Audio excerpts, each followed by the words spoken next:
Dawn Wilson.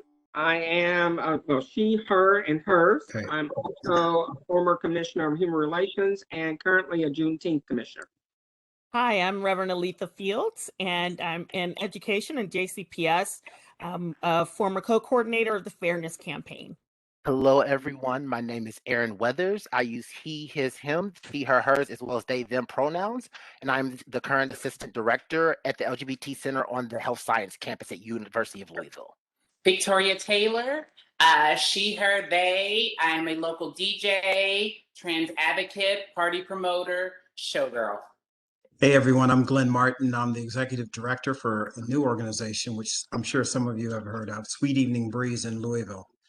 And my pronouns are he, him, and his. Hey everyone, my name is Derek Guy. I am a trans advocate here in Louisville, Kentucky, as well as an HIV prevention specialist for the University of Kentucky. My name is James Alcantara. My pronouns are he, him, his, and I am the executive director and one of the co-founders of Black Trans Louisville, which is another new organization that has recently started up, as well as an educator and counselor, peer counselor.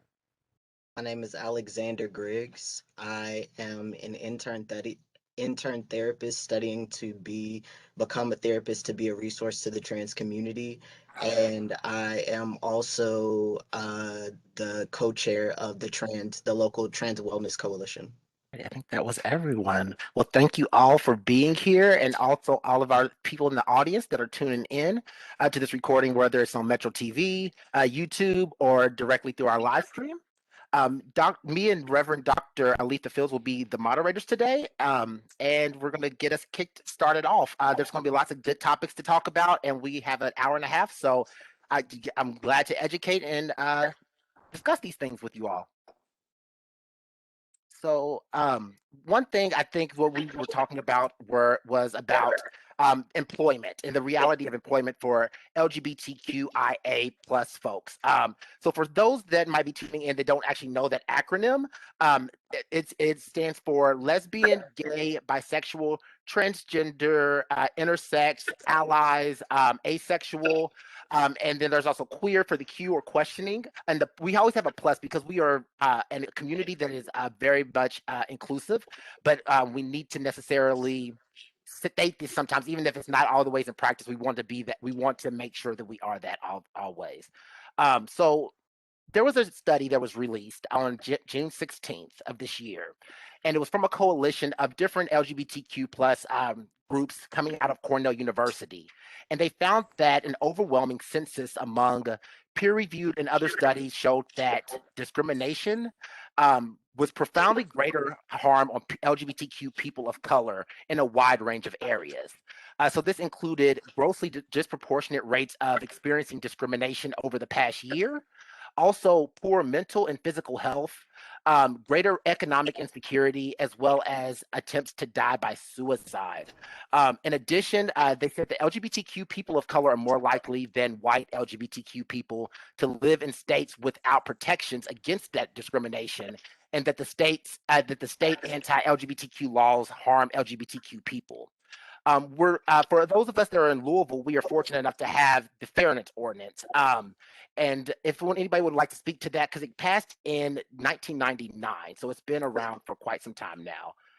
Dr. Letha, if you want to speak to that.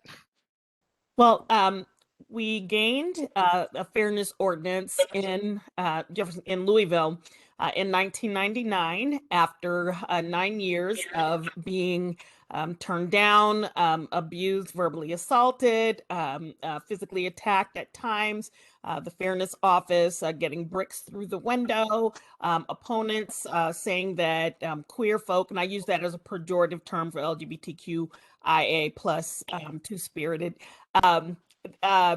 being our existence being related to bestiality, pedophilia, every stereotype and stigma possible was thrown in our faces for over 9 years.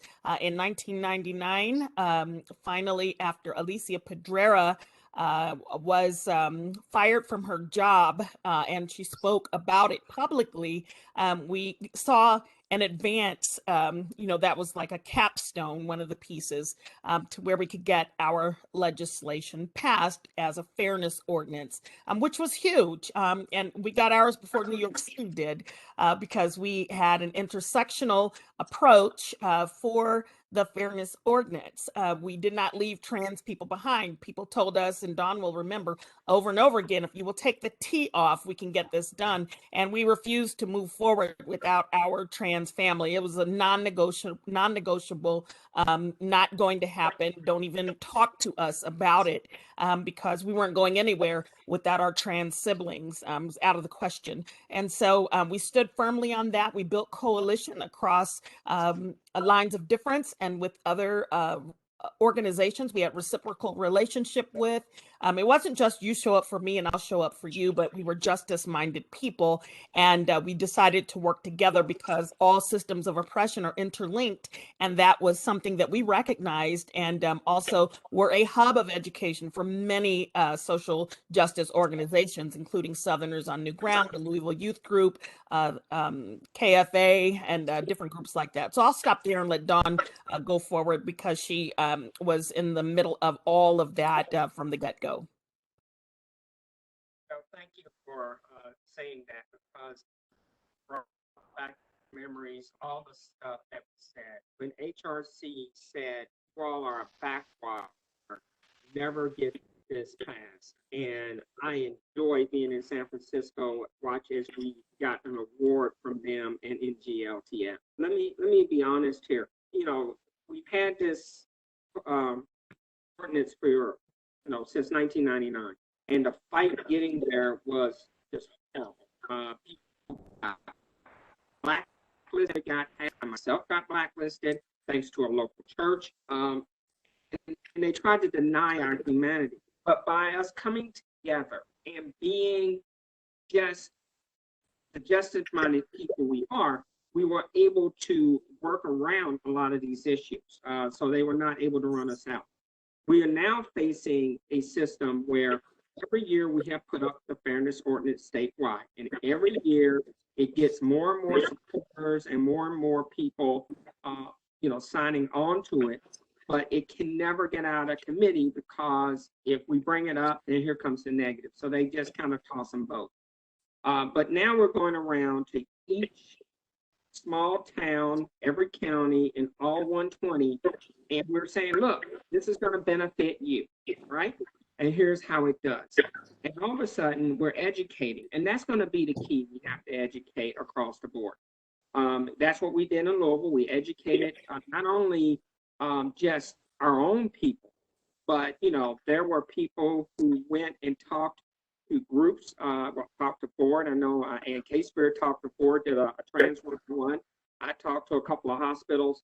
I mean, it just went down the line, and that's how you build, and that's what we're doing now. And the sad part about it is some of that's been forgotten by people who did not understand our model, or they didn't think the model would work. So we are fortunate to a point. That does not mean we get the rest on our. And along with that, too, as we were moving forward with fairness in Louisville, there were lots of people who wanted us to leave off the race piece. Just let us give you our money. Just don't let this be about race. And so we recognize that all systems of oppression, as I said, are interlinked. Ageism, classism, racism, homophobia, etc., ableism, all of that is interlinked. And so we did that in coalition with other groups. They learned from us, we learned from them, but we refused to just be bought out by wealthy white privilege, who we lost, hundreds and hundreds of thousands of dollars potential. I won't say we lost it. We didn't accept it. And it was, like a carrot in front of our noses if we would just do it that way. But we knew that we had to do it in coalition with people of color. There was never going to be any division about that. That was another non-negotiable. It was not going to happen without addressing racism. So our motto was anti-racist from the very get-go. But I just wanted to say thank you to everybody that has been involved historically, but also contemporarily, because it's like even for me that was not there in that struggle. It's like we benefit from the sacrifices and the fight that you all had. So thank you for that, because we wouldn't have an LGBT Center U of L without you all doing that, and the risk that you all took. Um, Also, it makes me leads me to think of an Audre Lorde quote as well when you mentioned about intersectionality being so important, and that folks wanted us to leave off either the trans or leave off the race. But Audre Lorde says that we don't live single. Sorry, y'all. Okay, the quote is that there's no thing as a single issue struggle because we do not live single issue lives. And before we kind of go back to the idea of the fairness ordinance and employment, does anybody want to speak to that idea of how we don't live single issue lives, and there's no such thing as a single issue struggle, as particularly as us as LGBTQ folks of color? So, as a Black trans man, people can easily kind of forget that, like, we tend to feature Black trans women as we should because they are the most vulnerable among us, but we tend to kind of forget about like the trans men. And to show up as a Black trans man, you see my Blackness first, and our Blackness first. And just a few days ago, there was a shooting in front of a dollar store, of a Nova Watson, a 23-year-old trans man, and j- we are just as likely to be shot. And then there's the added layer of, if the ambulance does come, when our clothes come off, if they don't match our gender, like, we could potentially be left to die, um, depending on like the bigotedness of whoever's treating us. So those layers do they do exist, and they are things that we don't have the luxury of separating. Thank you, Alex. Just bringing up the idea that there is no separation in the way that the folks want to either see the transness or the Blackness first, and that you can't segment out of it because it's not looking at you as a whole human being and your whole identity. Um, does anybody else want to speak to that idea as well about not being able to separate from one identity from another? Yeah, I would love to speak on that for a second. So if you all didn't know, which I actually only found out like yesterday, today is Autistic Pride Day, June 18th. And one thing that has historically been forgotten or ignored is the reality that a lot of autistic people are neuro or are LGBT. A lot of us are trans or gender non-conforming, um, or uh, a lot of and a lot of folks in the LGBT community. A large portion of them are neurodivergent. Um, So they may have autism, ADHD, a learning disorder, some kind of uh, executive functioning issues. There are so many things that can happen. And touching on employment a little bit, not only is the fear there of the discrimination due to trans or greater LGBT identity, um, there's also the issue of finding places that can provide accommodations or won't be super stressful on them, because similar to code switching, there's a concept called masking, um, where basically you have a mask that you put on to pretend to be uh, neurotypical or normal. Um, and that kind of goes along with the safety and paranoia, the very real paranoia, because there are very real consequences of discrimination. And so that can sometimes make it even harder. And if we look at marriage equality, disabled people or people on Social Security disability can't get married or else they lose their benefits. So that is just something that has been coming to mind a bit lately. Oh, thank you. Thank you for bringing up James. Thank you, James, for that. I did not know about that piece about the not being able to get married because of losing the benefits, and also just bringing also up that intersection of not only race, gender, and sexuality, but also I'm not going to say disability. I'll say diffability, and just ability and as well, and just being neurotypical. And just being for autism and like the autism aspect on being on spectrum and things like that. All right. That was really very enlightening to hear. Thank you all for sharing those components already, because this is what a lot of people do not know and do not understand about what it means to live inside of your identity. And living out loud, and so the dangers, the fears, the discrimination, all of that impacts quality of life, life expectancy, and those types of issues. And so, with that being said, and those realities very present, why is it important for LGBTQ plus community, two-spirit community, to celebrate Juneteenth? Why, if all of us are not free, why celebrate freedom? Can you speak about that, anyone, please? I just think it's important to, when we're celebrating Pride and when we're celebrating the freedom that we got through a riot, and we're comparing that with our Juneteenth celebration, the day that we got the news of our freedom. I think a lot of people I don't think a lot of people, I think the system has set in place making sure that you don't know your history. And so we celebrate because we want everyone to take pride and joy in the history of how we got here. And you can't be what you can't see, and you can't know things if you don't know things. And so that's why we celebrate. We celebrate to take pride in the fact that we've made it through oppression, and we want to make sure that that does not continue to happen.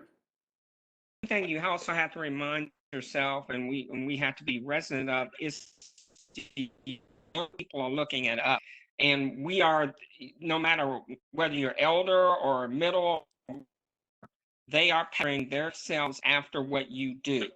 And definitely when we celebrate that education that we give them. We celebrate that vision we give them. And so, definitely when we talk about Juneteenth, we all know there's more to go. It's a long and yellow brick road. But I got news for you. It's going to get better. I would also like to add, the importance of celebrating Juneteenth as a Black queer person is, to stand and be out loud in recognition and standing and firmly in who you are as an intersection of being Black, being queer, being trans, being whomever you are. It is important to celebrate Juneteenth because it's a part of our history. That's the whole thing about what intersectionality is. You can't just recognize one part of a person because we are all of these things. That makes us who we are. So it is, and that's why it's important to have panels like these, because in the past it is very common to see queer people erased from the dialogue, trans people erased from the dialogue or celebrations within these things. It's like, okay, this is about Blackness. Well, you can't have Blackness without queerness. You can't have Blackness without transness. And the same thing for Pride, because you see Pride and eraser of Blackness or brownness or diversity and different ethnicities within the celebration, because all you see in the media is just a lot of white bodies celebrating this. I'm here, I should say, but at the same time, you can't erase the people who started the movement in the first place, which is us. So it's very important for us to always celebrate Juneteenth, but also to be seen during Juneteenth and recognized during Juneteenth. I would like to add to all of those comments. I think they're all right on track. And the other thing that I would just want to point out is, you know, when we talk about education, it's about educating our people too. It's about our race, understanding who we are and that, you know, and what we're all about. Yes, it's Juneteenth, it's Pride, but there's still a lot of individuals in the African American race, if you will, who still are not comfortable with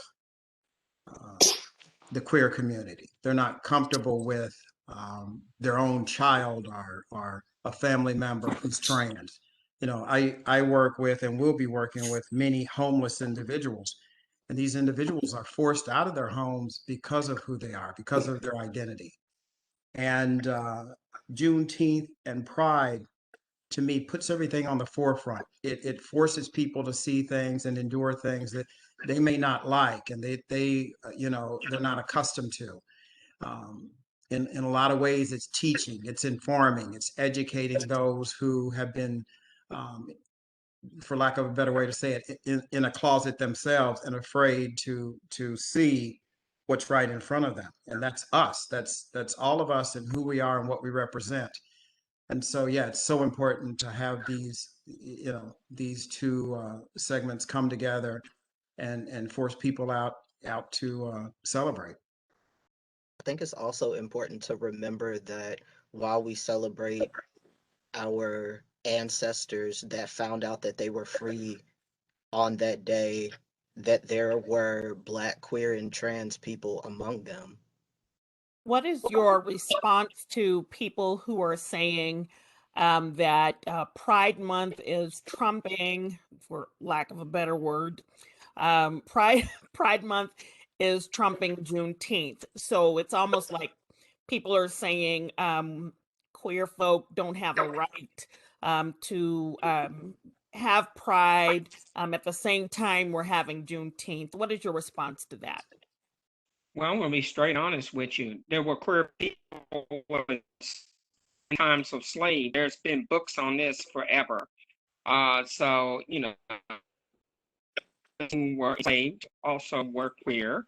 And I'm using that as not a term that would have been used because they didn't know about LGBTQIA plus. They didn't. So, you know, it's history. And that's what we should talk, you know. How many people know that Bayard Washington was the architect of the March on Washington? How many people know that the actual architect of the, you know, parts of the Washington, D.C. was, you know, gay, you know? You know, we all know about James Baldwin, right? What about Zora Neale Hurston, you know? These are things that a lot of people don't realize or they don't care to realize. You know, in Lexington, they didn't know about Sweet Evening Breeze, to be honest, okay? And they only knew about James Herndon, but the ones who are older knew who Sweets was. So that should give you an idea. The education has to be done, and we have to bring people up. And so when somebody says that Juneteenth is just for us and it has nothing to do with you, you can always look back at them and say, we've been involved in emancipation forever. So we've been here with you step by step. You just didn't know it or refused to know it. Preach. Like, yes, say that again. We've always been here. We still here. We always gonna be here. A question though, Don or anybody else who wants to speak to it. For those of us who don't know who Sweet Evening Breeze is, can somebody speak to who they were?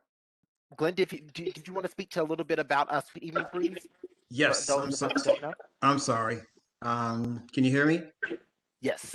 Okay, great. So Sweet Evening Breeze, it's been around since 2018. I joined the organization probably roughly 6 or 7 months ago as the executive director. And I know for some of you, you've known that Sweet Evening Breeze has been in the news on a couple of occasions as they, at some earlier point, had pursued opening a shelter in the city, and that later fell through. Well, just after that, they decided to put all of their interest in trying to find an executive director. I was hired. And since joining the organization, it's been all about sustainability, funding, networking, and moving the organization forward. I'm just going to throw in here one quick advertisement. So Sweet Evening Breeze is having an event at 21C July 2nd. If any of you are interested in attending, I just checked our invite list and there's several people, because it's a holiday weekend, several people are not able to attend. But if it's something you're interested in attending to get to know me or any of my team, just shoot me an email. I'll put my email in the chat.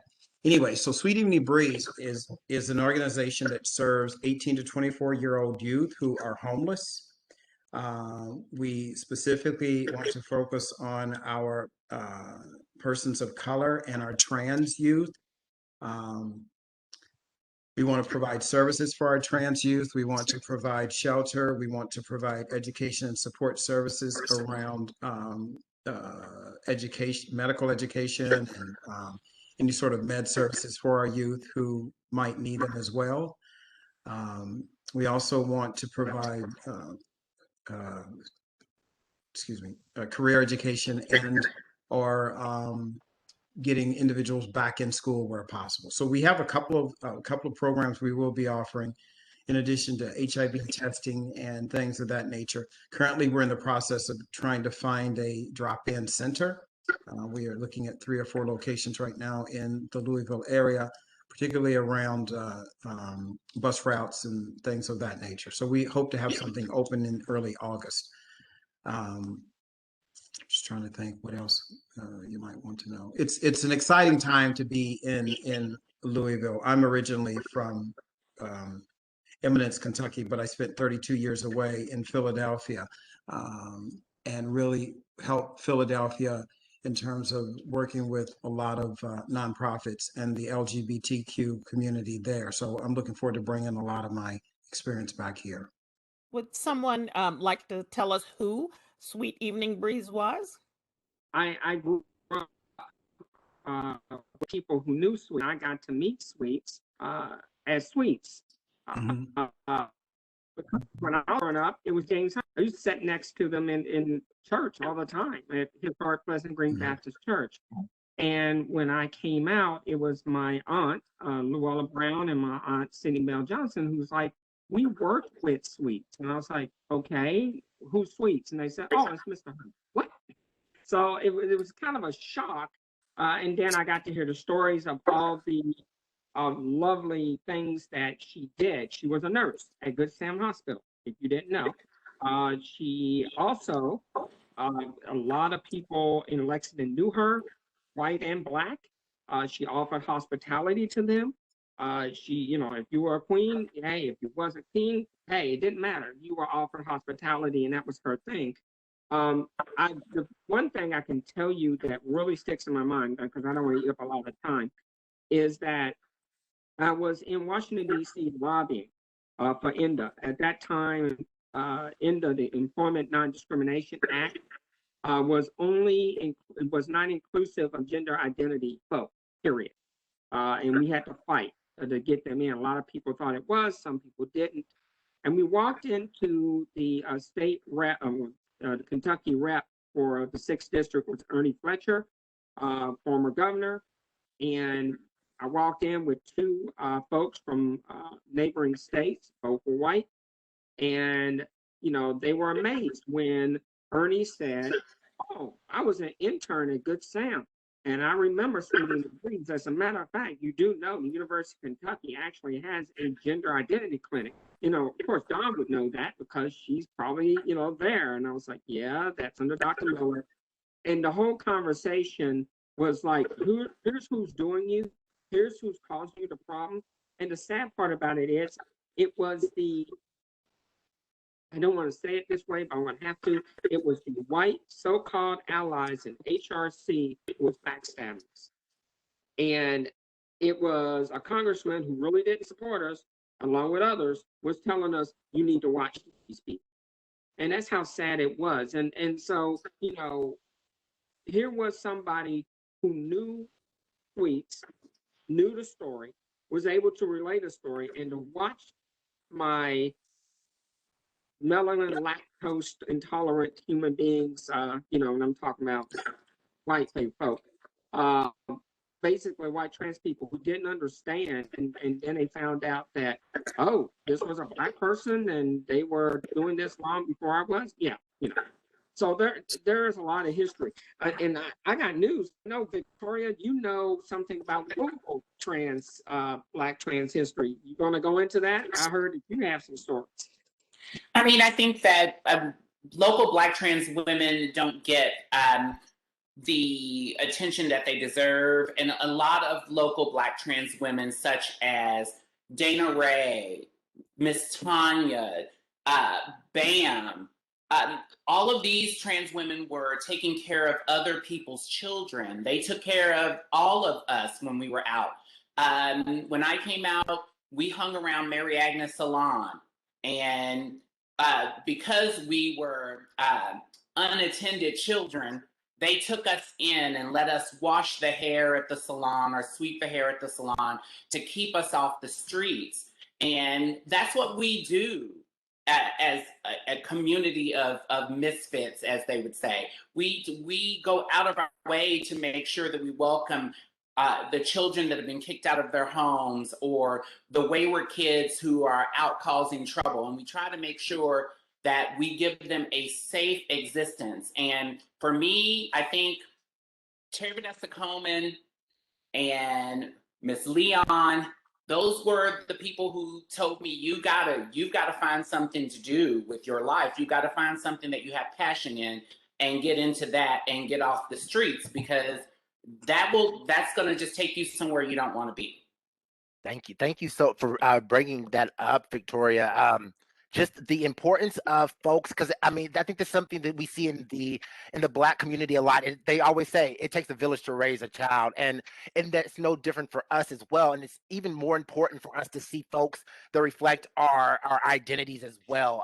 Because I remember me growing up, I didn't necessarily see as many folks. Folks that I could relate to.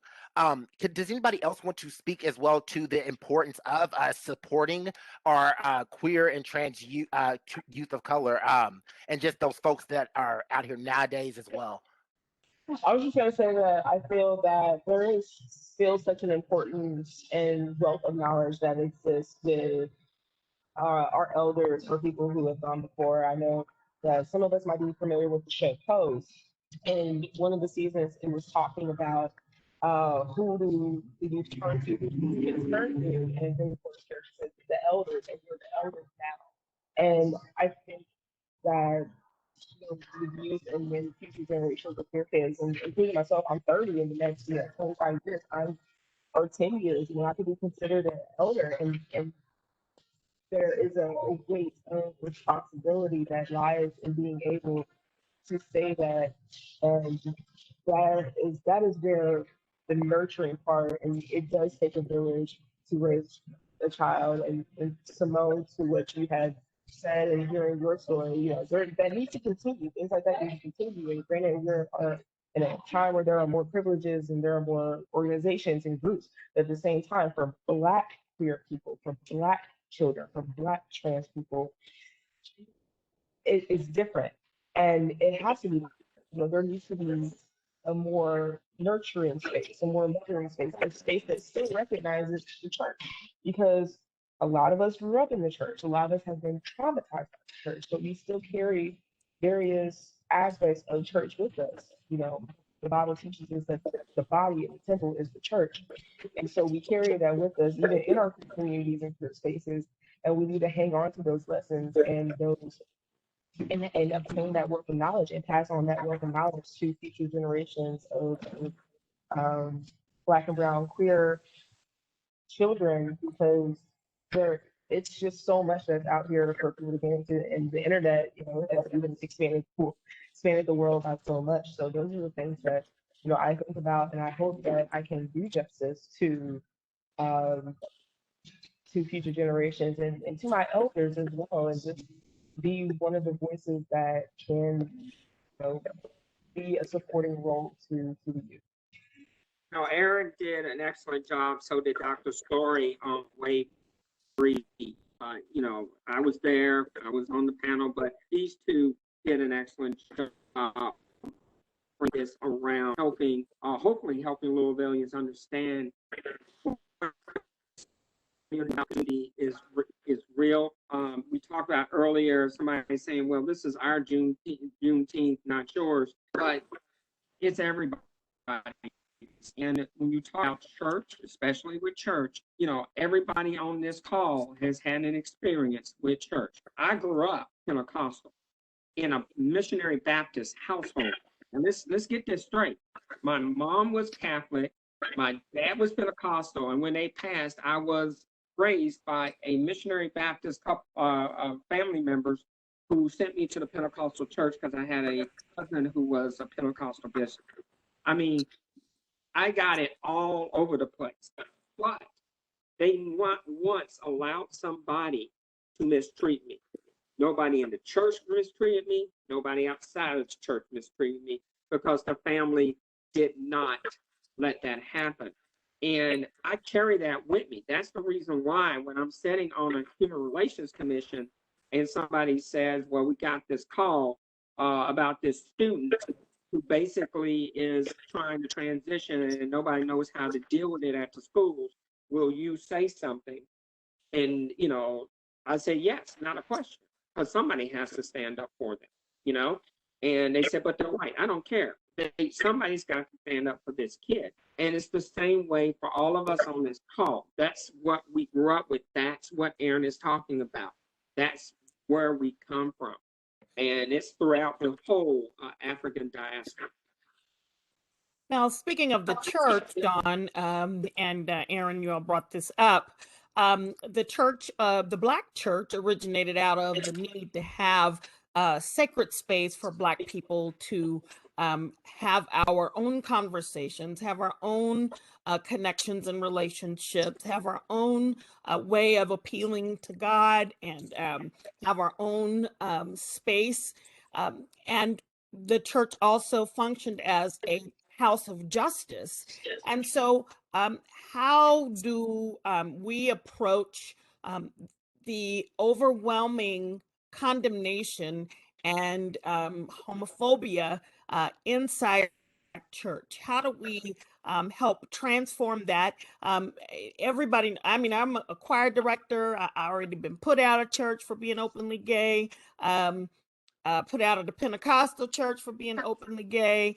I've had those experiences, but the elder told me, he said, well, let's pray for 30 days to see what God's going to say. I said, God's all right with me. What's your problem? I do everything I'm supposed to do. You couldn't ask for a better church member. You know, what in all of hell is your problem? Because it had to come from hell. So I'm doing everything y'all say we're supposed to do. And there are lots of us out there. As long as we're choir directors, as long as we are musicians, let's don't ask, don't tell, just don't tell it, and everybody knows who that queen is over there, and we'll openly preach against that person, and expect them to back them up on the organ, so they can get their groove on, to hype up the church, to continue to go out and perpetuate hate against the queer community. So where do we go from here as the church being an integral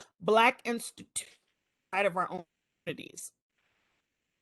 I think you're seeing it. You're seeing that more Black people are leaving the church because of the very things you speak on. I think that we live in a time now where we have, through social media, we have more avenues to get information, to share our stories, to find relief. And people are starting to realize that they don't have to sit in the midst of hate to live a good life, that God is in here and not in a room full of people making you feel crappy.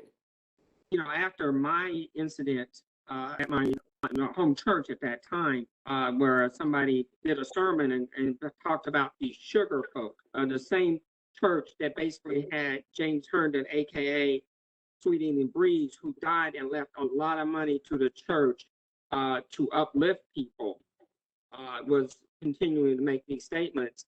I remember my Aunt Cindy Bell and Aunt Luella and my Uncle John Wesley just ripping the leadership.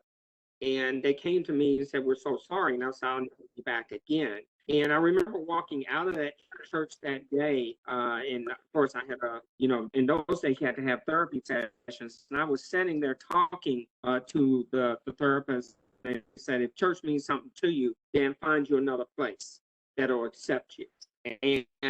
And I actually found Woodland Christian Church. It was Disciples of Christ, and served there as a deacon for several years. And when I moved to Louisville, I was under the pastorate of Sally McLean at Eatonside, and I was like the number 3 on the list.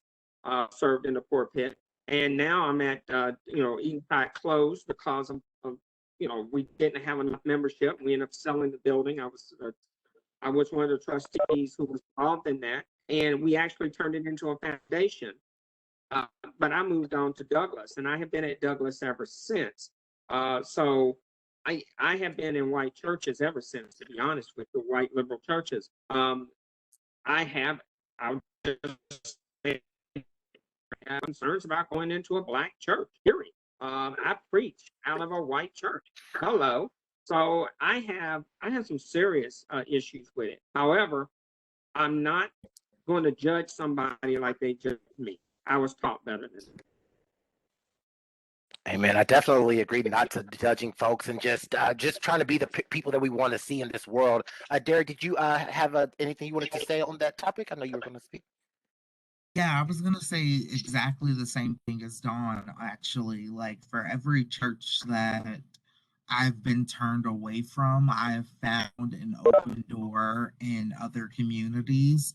I do think that it's time for African American allies to speak up at their churches, especially when they feel like their pastor is preaching the word of hate from the pulpit. I think that it's really important that allies start doing the work of challenging some of those thoughts and challenging the people within the church that are making it an uncomfortable and hateful place for us.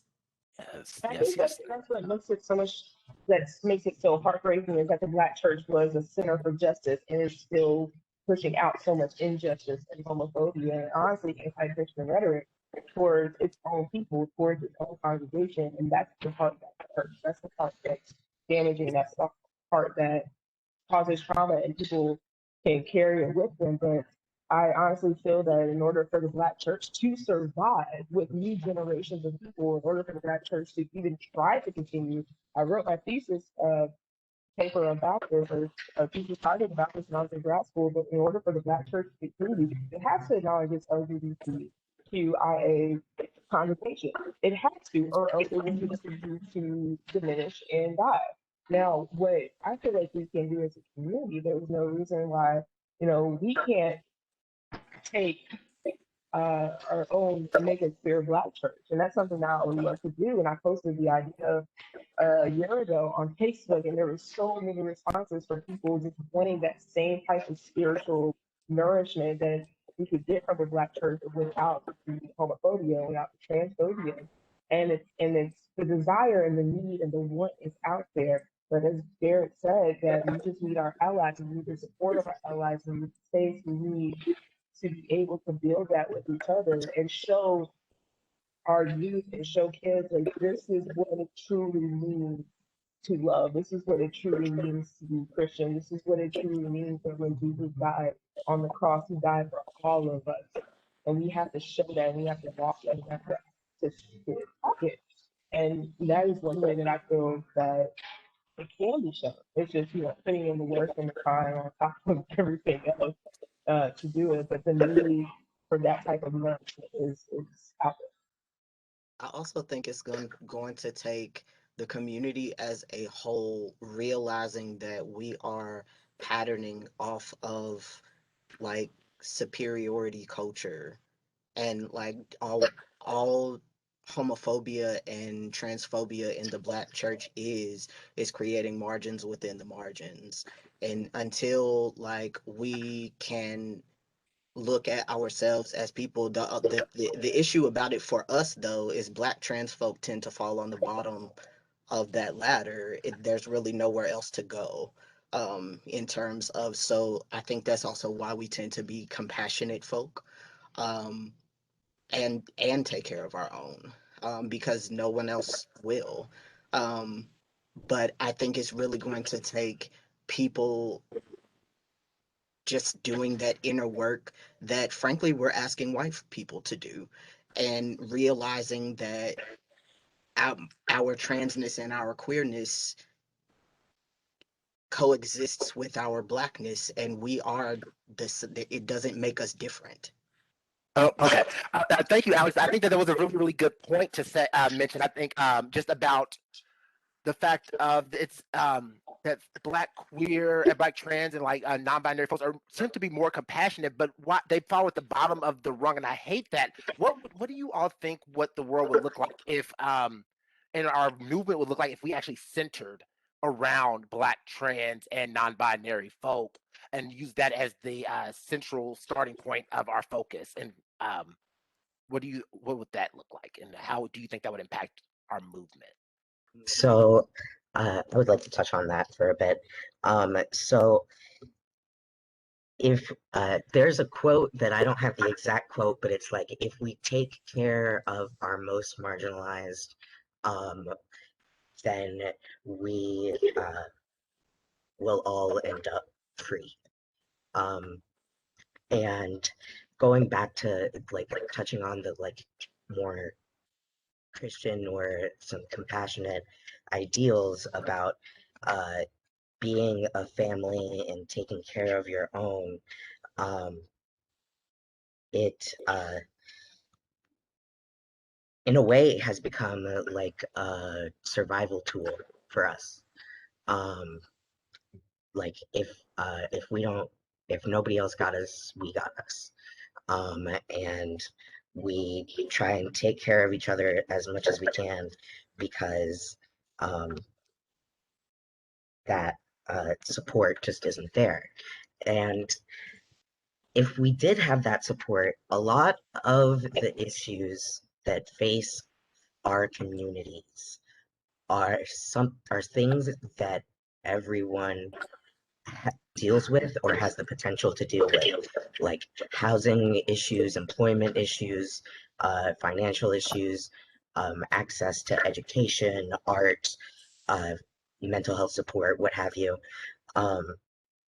And if we work to get those things started, then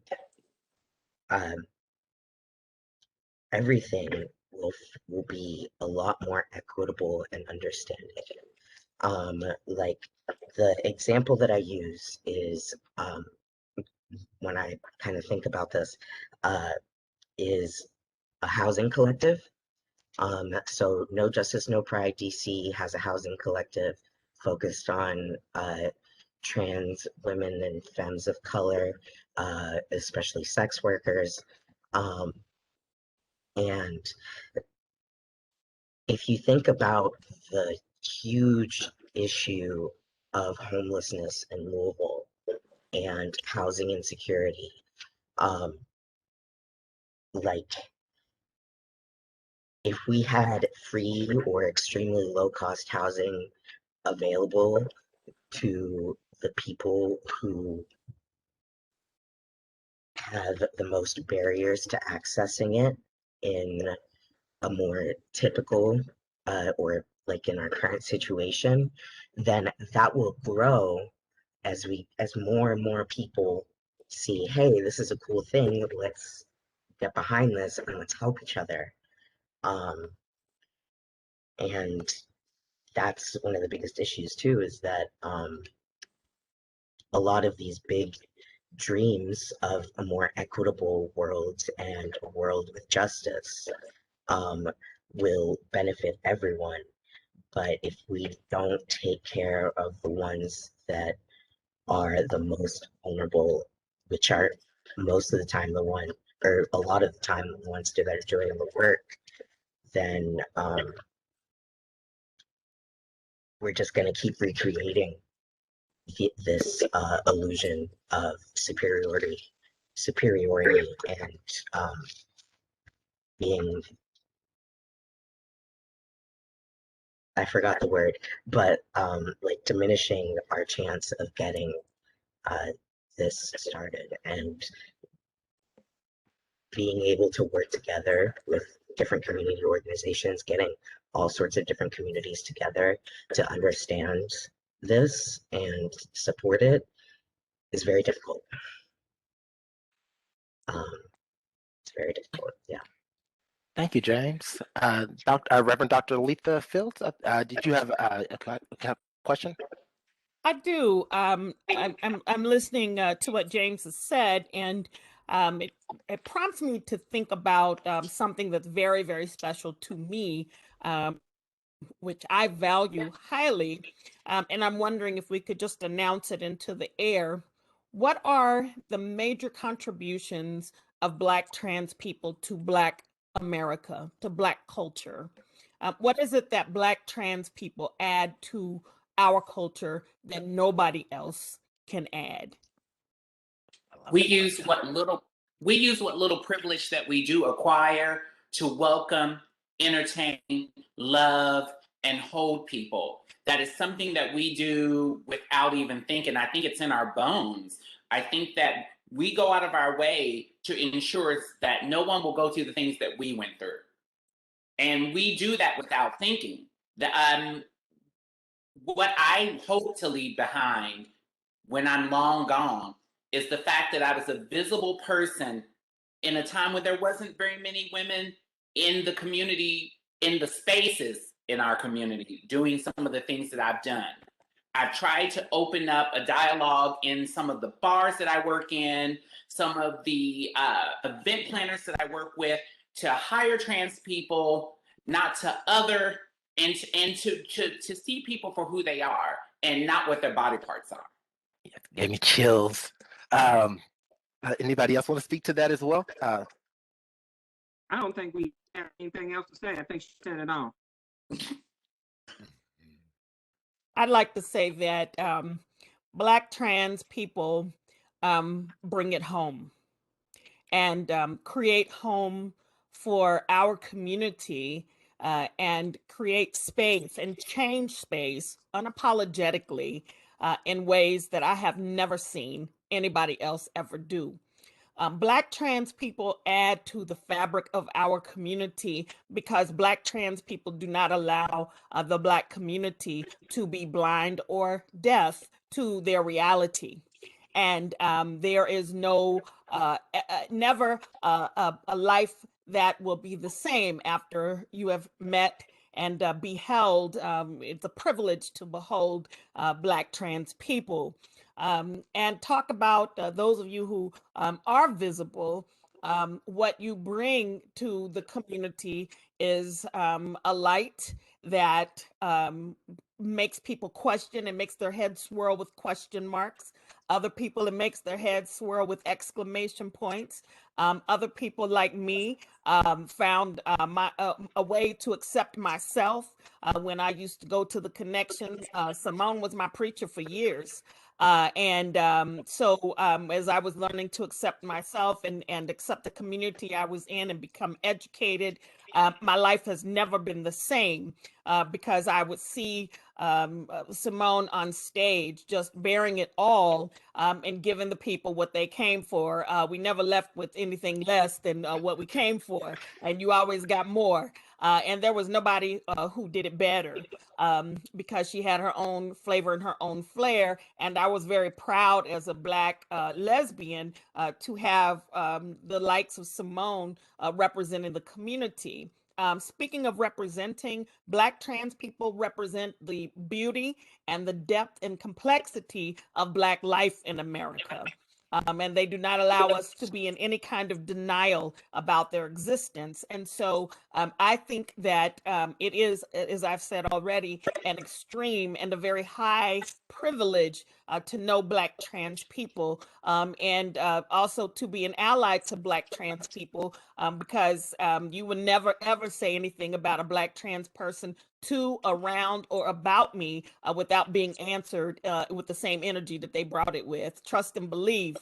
23 years of teaching public education, I got to answer for everything. And so my Black trans siblings mean the world to me. and our community is blessed to have you, and our community is better because of you, and our community is forced to struggle with its own identity whenever we try or attempt to silence or deny Black trans people their place in our community. So I'm very proud of my Black trans family, my Black trans siblings, and love you because of everything that you do, and why you do it, and how hard it is for you to do it. So I wanted to say that. I just wanted to interject a little bit and speak to that little bit of privilege that Simone was talking about a few minutes ago.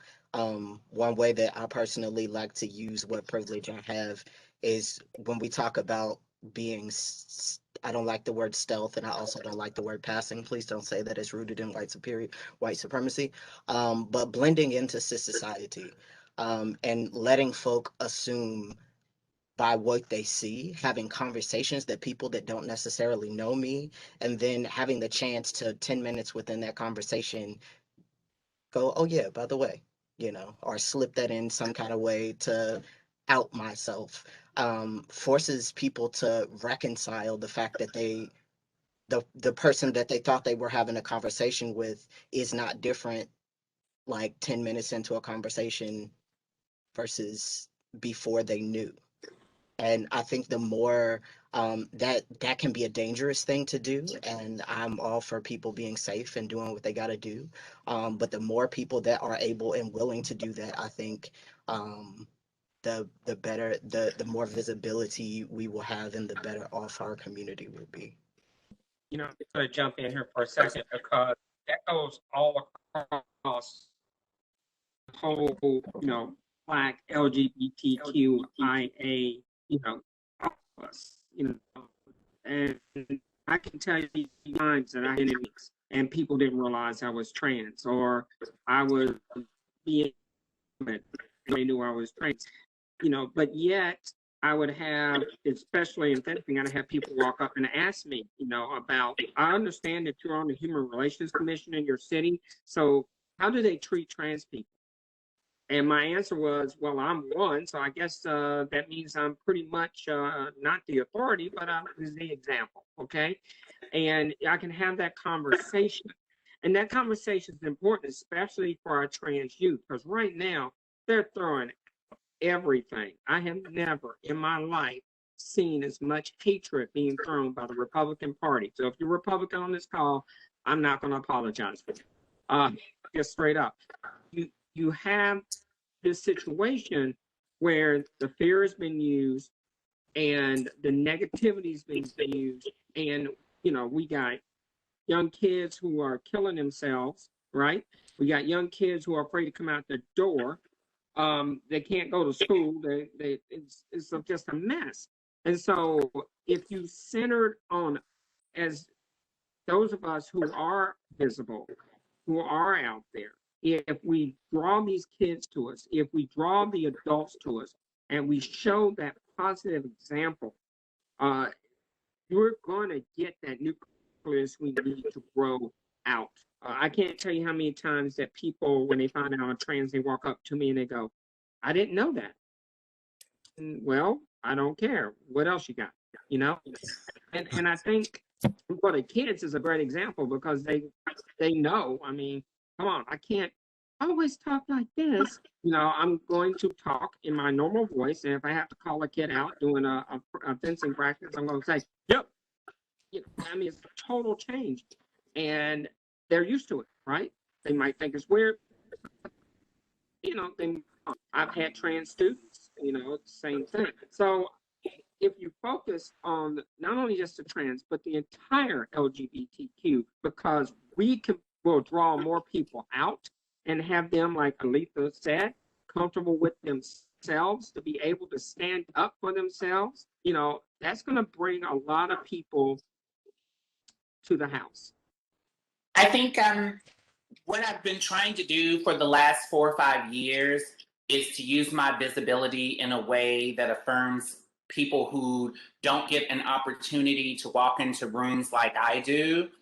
And what I mean by that is that when I walk into I mean, people know me here in Louisville, but when I walk into a room, I get welcomed in a way that oftentimes other people don't. And my job is to train that room to welcome everyone who looks like me the same way. Because growing up, there were only a few people like me. And we were told that the only jobs that you could do when I was coming up was be a showgirl, a sex worker, or clean hotels. That was it. Those were the job occupations. There was no talking about going to college. There was no talking about, being a CEO of a business. Those were the options. And I really do believe through social media, through people being able to share their stories, through the work that Dawn has done and Aletha has done and Derek has done and Aaron has done, I think we are starting to see that people are starting to feel a little more comfortable being comfortable with who they are. Because you can't be the things you can't see. And for many, many, many years, my father would say to me, I am treating you the way that the world is going to treat you so that you will be prepared for what you encounter when you hit the streets. Yeah. And a lot of kids don't get that. I mean, I think I'm pretty well adjusted considering, the church hopping that my stepmother put us through. I mean, we were Jehovah's Witness, we were Baptist, we were Catholic. That woman really did a number on us with religion. And coming out of that, being able to see what little bit of privilege that I do have and that I can share with other people is the reason why I'm here. I want to take care of the people in my community. I think that there was something really important that you brought up, Victoria, just about the fact of we're trying to be. I don't know. I can't speak for everybody on this call, but I'm sure if it's similar, I wanted to be that person that I didn't have when I necessarily was growing up, and I was that person. Like I did not grow up in the black church. I will admit I grew up Catholic, so I was raised Catholic. But I grew up in not seeing folks that looked like me, that felt like me, so I felt alone as a youth, and that caused me to have a lot of depression and anxiety. And I was somebody that had I am a suicide survivor, attempted survivor. So we know we know what the what's at risk and what's at stake here. That when you don't support, when you don't get that necessarily that family love. So we are family outside of that to love on folks. But lost my train of thought. But the idea of this important, but also too, why do you all think it's also important not only for us to state the reality of the situation as far as like houselessness, the suicide rates, health disparities and things like that, but also show these stories and tell these stories of empowerment and resilience as well? Because I think that that's something that everybody seems to echo through their sentiments and their telling. Well, that's little to no representation. I mean, that's what we didn't have growing up. We didn't have TV shows like Pose. We didn't have social media. We didn't have this transference of information through phones. We thought that, we were all like compounded to our little bitty cities with our traumas here. It was either you had somebody in your family who would stand up for you against people, or you didn't have anybody who stood up for you. So, it really depends on how you're being raised, or how you were being raised, because now everyone has a phone, everyone has access to the internet. I think that we can change things through that because there is representation. You can turn on any TV show now and see a queer person. And with the whole race movement, we are seeing quite a bit more diversity in our Black characters on television. We're starting to see the move to diversity. I don't know how long that'll last, but for now, we do have that representation on television. So hopefully kids will be able to see themselves in the media, through music, and in my job, through music, I make sure that my music is diverse. I make sure that my art is diverse. I make sure that everyone that comes into a space I'm in gets something that they like. And hopefully we end up to a diverse where the world just becomes so diverse and so inclusive that it doesn't seem like it's just the norm now. Then I think that's what I would love to do, is to work to point that I don't have a job anymore. So because it's just the norm and we don't have these issues. Would anybody else like to speak to that, or or if not, I have another question for everybody. Well, I'd like to just comment following Victoria's comments. You know, coming from Philadelphia to Louisville has been a big eye opener for me in the way of Louisville and how it operates, particularly at the senior level management.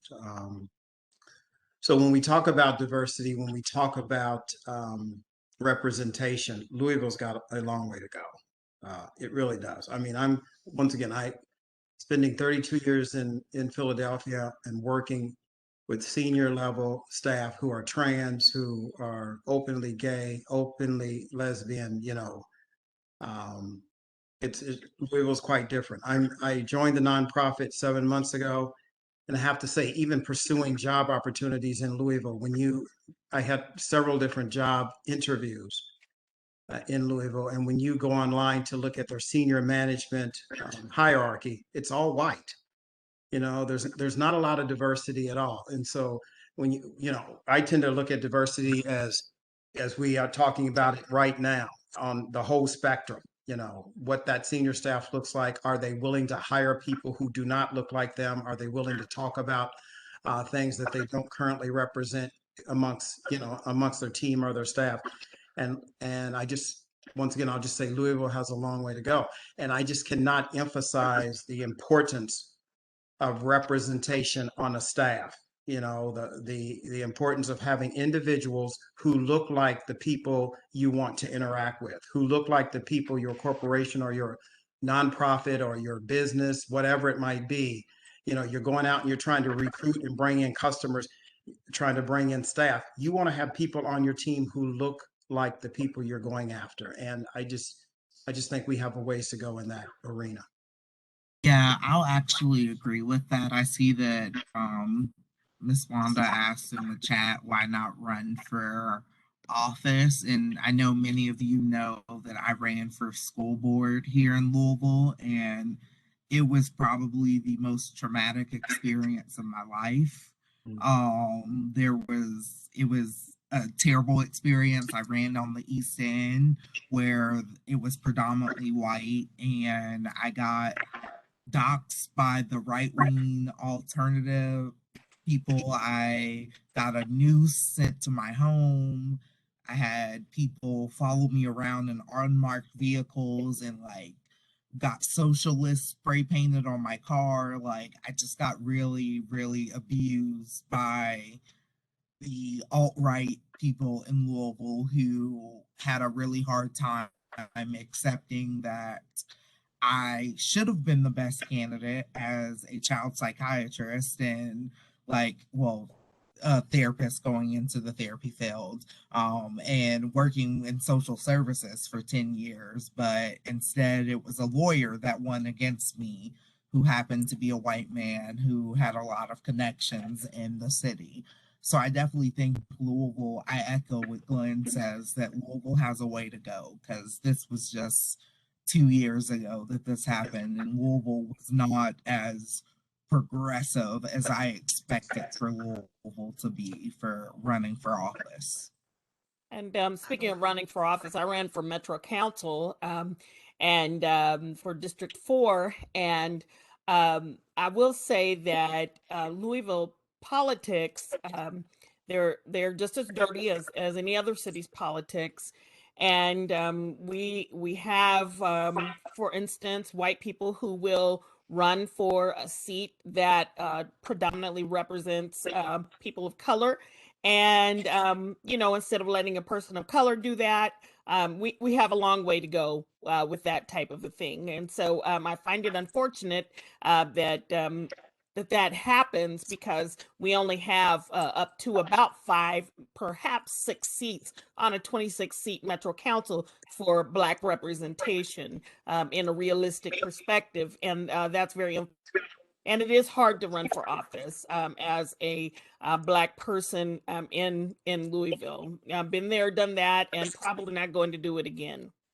The underpinnings of this plantation culture run very deep, and the old money speaks very loudly. And if you look at the mayoral race that we have going on right now, and who's shown up to support whom, you'll see the handwriting is on the wall. So I'm not going to pick any bones about it. It's the truth. You know, I want to jump in. And I'm someone who I do want to run for office, but I am already, looking to see where could I win as a Black queer person who has a partner who is a Black woman who is a mental health therapist who does a lot of work with various demographics, and of course working with LGBTQIA individuals. So these are things that I constantly think about because I want to make sure that, one, I want to win. Two, I don't want my family to be dragged through the mud and the dirt. And it takes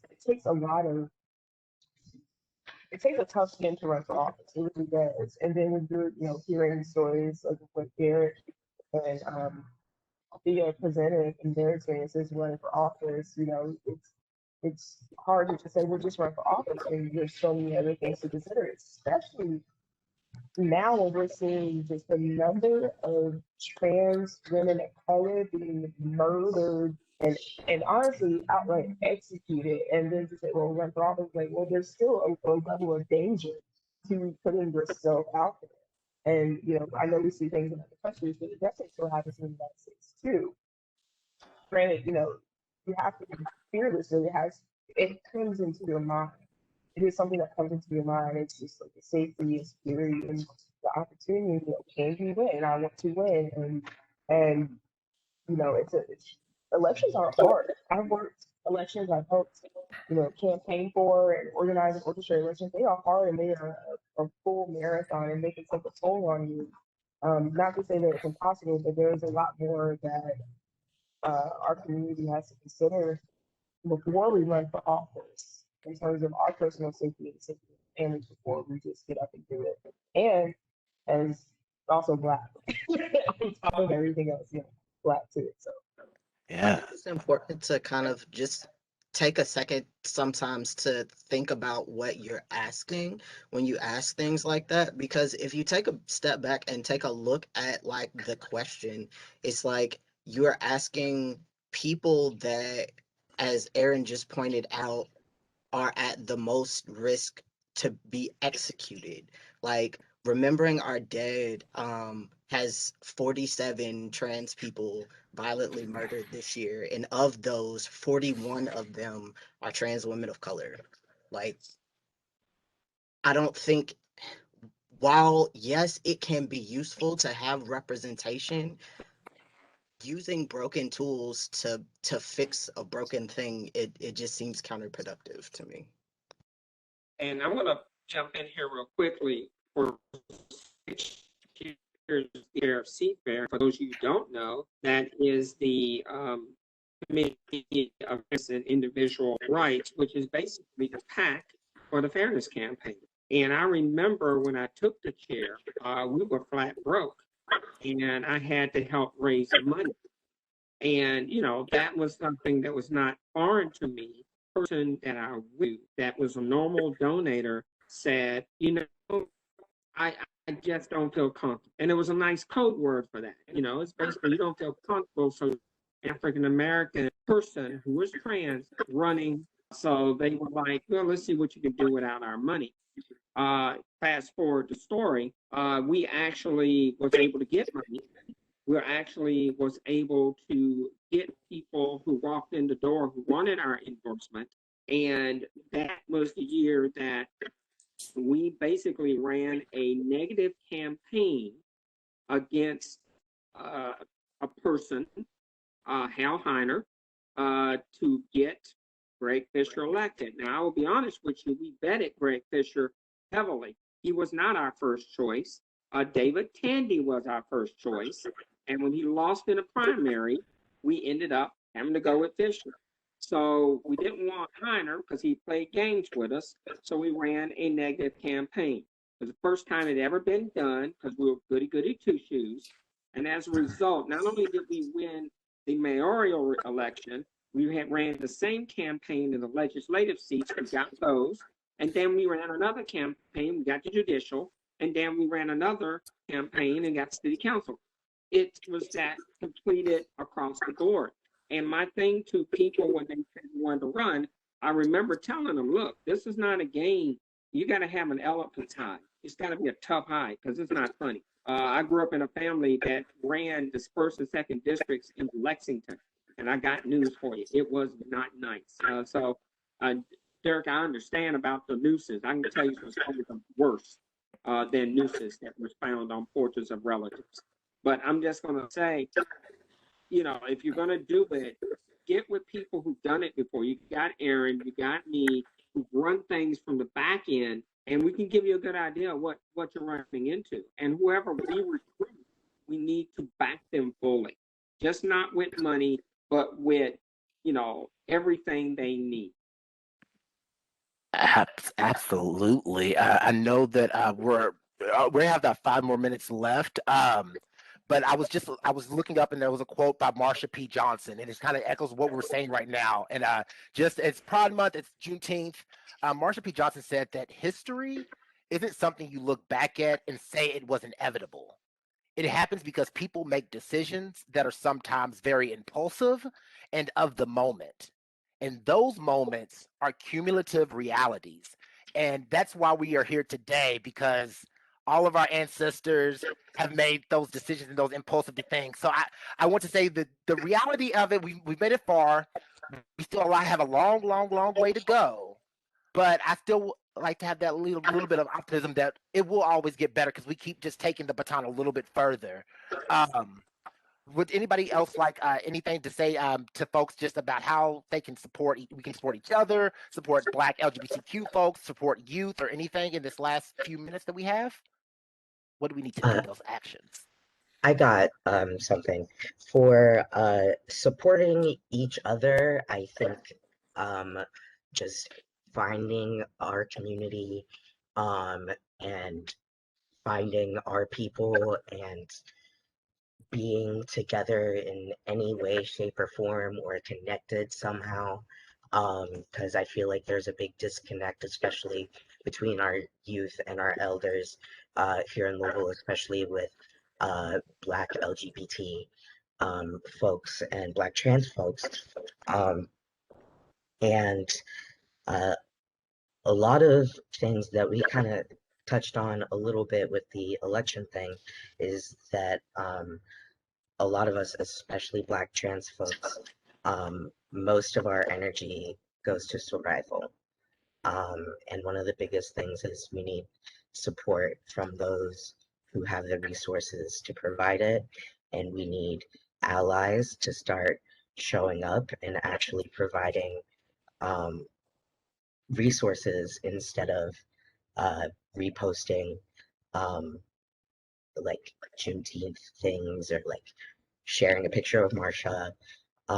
Like I've seen folks, non-Black folks donating the wages they would have made on Juneteenth to different Black people and organizations. Like with Black Trans Louisville, we got the most donations that we've had in a few months in like 2 days because of people doing this with their with what they would have made on Juneteenth.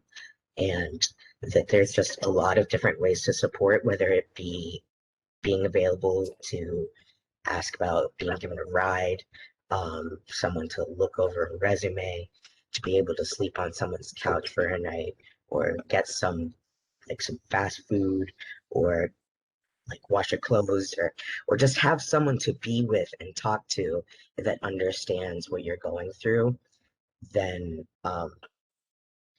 I think that's one of the first steps, is just to know that you're not alone and be shown that you're not alone, and that even though the world around us is trying the best it can to literally murder us,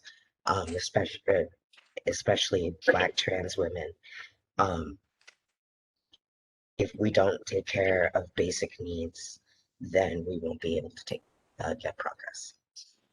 I think having conversations like this are a great way to stay informed, to build a better resource in our community. If we do more of this, then we know what's going on, and we're able to create a space where we can create a buddy pass system, making sure that people have what they need. These things kind of happen like maybe once or twice a year where we get together and we have these conversations. Maybe we should be having these conversations, twice a month. Absolutely. I agree. And I appreciate everybody who has stated, like I said in the text to some of you all, look, I wanted this space. I wanted this space for us, because we need to have these conversations regardless. And I definitely appreciate anybody who's been here bringing their energy. And here's my promise to you, that we have those conversations continuously. I can't, swear on a stack of Bibles, but I will do everything I possibly can. And James, thank you for bringing it up. I mean, there's a lot of girls out there that, don't know me, don't know Victoria, don't know any of us, and they have no idea that we are here for them. So, definitely we need to make those connections. Just thank you, Dawn, for coming up with creating this panel. Thank you to the entire commission for having us as a part of the Juneteenth celebration. Thank you, everybody, panelists, for sharing your stories and just your experiences and your insight and your light with the world in the Louisville. And I know that we're all out here. Reverend Dr. Aletha Fields, do you have anything else to say? I'm so excited for what we've done today, what we have created today. I'm very grateful for your visibility and always praying for your safety, and that you are always enveloped in love, support, and appreciation for everything that you are and everything that you mean to the world. Let me say, please, as we close, that I really appreciate your time and thank you for my education today, because it's really helped me to get better acquainted and to learn more. The Bible teaches us to take my yoke upon me and learn of me. So this has been a very educational process for me that I will be able to carry from within. And I appreciate you all being a part of the Juneteenth. And like you said, it doesn't have to stop here. It needs to continue on. That's the one thing that I can really appreciate about being around my daughter, Aaron's Smith, friends, is that they love me. They love me. They love me. And I love being loved, and so I want to return the love. But I want you all to know that this has been so very good and so very fruitful. So I'm excited to see where this is going to go at in the future. Don Wilson, you are all that and then some, girl. I really appreciate you bringing it out and doing what you do. And at every step of the way in our commissioners meetings, we wanted to make sure that the community was represented and to be a part of, but she was absolutely going to make sure that that happened. And on the signs that we have printed, it does have LGBTQIA on there for the support, along with the Panhellenic and everything. So we thank you all so much from the depths of our hearts. Thank you so much. And prayerfully, we'll get through another layer of this, peeling back the onion that we need to be able to have, and to be able to share. One thing that I know, that God is love, and she just didn't love some people. When God created, He created all. So we want to experience, everybody should experience that God love. And the last thing that I want to say is that tomorrow is the official Juneteenth Day. I know we're celebrating Pride Month as well. Next year, as we set our course on 2022, is it in your minds, be thinking about how we can do a joint celebration together for Juneteenth and Pride so that, it will all, flow and go inside with what we're trying to get done here. And hopefully that will help to develop some people's minds to broaden the perspective of what needs to be done here in Louisville. Brother from Philly, yes, you're right. Our sister from Philly, I'm sorry, please excuse me if I'm using the incorrect, I'm trying, please know that. But we do have a long way to go here in Louisville, Kentucky. It is the Southern Belt, but I want to encourage each of you that I know that it's very difficult to run for offices, but in order for us to really be able to make change, we need to change and galvanize a lot of the laws that are on the books that are not just against your community, but me by being a Black female. So we've got a lot of work to do. Reverend Doctor, don't give up. I used to work in District 4. I know that don't give up, don't give up. Derek, don't give up. Just that we've got to make those types of legal changes so that they can't come back and redo it over again. My bandwagon now is that now that we have the commission organized and the mayor did what I asked him to do with that, but we've got to codify it into law. Without it being the next person who comes in who knows where they might be, they can take it out at the stroke of a pen. Just like you put it in, they can take it out. So we've got to get it codified in law, okay? God bless you all. Thank you so much. Thank you all. Thank you, Miss Wanda. God bless you too. Thank you. We love you, Miss Rhonda. I love you all.